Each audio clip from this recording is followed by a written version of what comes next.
ಪರಮ ಪೂಜ್ಯ ಶ್ರೀ ಶ್ರೀ ಶ್ರೀ ಶಿವಕುಮಾರ ಸ್ವಾಮೀಜಿಯವರ 7ನೇ ವರ್ಷದ ಪುಣ್ಯಸ್ಮರಣೆ ಅಂಗವಾಗಿ ಭಾಸ್ಕರ್ ಪತ್ರಿಕಾ ಬಳಗದಿಂದ ಇಂದು ಅವರ 7ನೇ ಪುಣ್ಯಸ್ಮರಣೆಯನ್ನು ಸರಳವಾಗಿ ಹಮ್ಮಿಕೊಂಡಿದ್ದು, ಇಂದು ಎಲ್ಲ ಅವರ ಭಕ್ತ ಬಾಂಧವರು ಹಾಗೂ ನಮ್ಮ ಪತ್ರಿಕಾ ಸಂಘದ ಪದಾಧಿಕಾರಿಗಳು ಹಾಗೂ ಗಣ್ಯಾತಿ ಗಣ್ಯರು ಎಲ್ಲರೂ ಆಗಮಿಸಿ ಈ ಒಂದು ಕಾರ್ಯಕ್ರಮಕ್ಕೆ ಆಗಮಿಸಿದ್ದಾರೆ. ಅವರಿಗೆ ನಮ್ಮೆಲ್ಲರ ಪರವಾಗಿ ನಿಮ್ಮೆಲ್ಲರ ಪರವಾಗಿ ಹೃತ್ಪೂರ್ವಕವಾದ ಅಭಿನಂದನೆಗಳು. ಸ್ವಾಮೀಜಿಯವರು 1907 ಏಪ್ರಿಲ್ 1ರಂದು ವೀರಾಪುರದಲ್ಲಿ ಜನಿಸಿ 1930ರವರೆಗೂ ವಿದ್ಯಾಭ್ಯಾಸವನ್ನು ಪಡೆದು ನಂತರ 1930ರಲ್ಲಿ ಮಠದ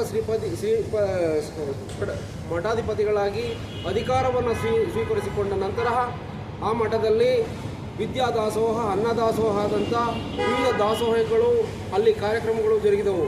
ನಂತರ ಅವರು ಇಡೀ ನಾಡಿನಾದ್ಯಂತ ಎಲ್ಲ ಬಡ ಮಕ್ಕಳುಗಳನ್ನು ಸೇರಿಸಿಕೊಂಡು ಇಂದು ಸುಮಾರು 10,000ಕ್ಕಿಂತ ಹೆಚ್ಚು ಬಡ ಮಕ್ಕಳು ವಿದ್ಯಾಭ್ಯಾಸವನ್ನು ಪಡೆಯುತ್ತಿದ್ದು, ಅಲ್ಲಿ ವಿದ್ಯಾಭ್ಯಾಸವನ್ನು ಪಡೆದಂತಹ ಸಾಕಷ್ಟು ವಿದ್ಯಾರ್ಥಿಗಳು ಇಂದು ನಾಡಿನಾದ್ಯಂತ, ದೇಶಾದ್ಯಂತ, ಪ್ರಪಂಚಾದ್ಯಂತ ಉನ್ನತ ಹುದ್ದೆಗಳಲ್ಲಿ ಮತ್ತು ವಿವಿಧ ಪದವಿಗಳಲ್ಲಿ ರಾಜಕೀಯಗಳಲ್ಲಿ ಮುಂಚೂಣಿಯಲ್ಲಿದ್ದು ಅಂತಹ ಒಂದು ಕೈಂಕರ್ಯವನ್ನು ಮಾಡತಕ್ಕಂಥ ಕಾಯಕವೇ ಕೈಲಾಸ ಎಂಬ ನಾನುಡಿಯಂತೆ ಅವರು ಕಾಯಕದ ಬಗ್ಗೆ ಅತಿ ಹೆಚ್ಚು ಒಲವನ್ನು ಹೊಂದಿದ್ದಂತಹ ಮಹಾನ್ ಪುರುಷರು.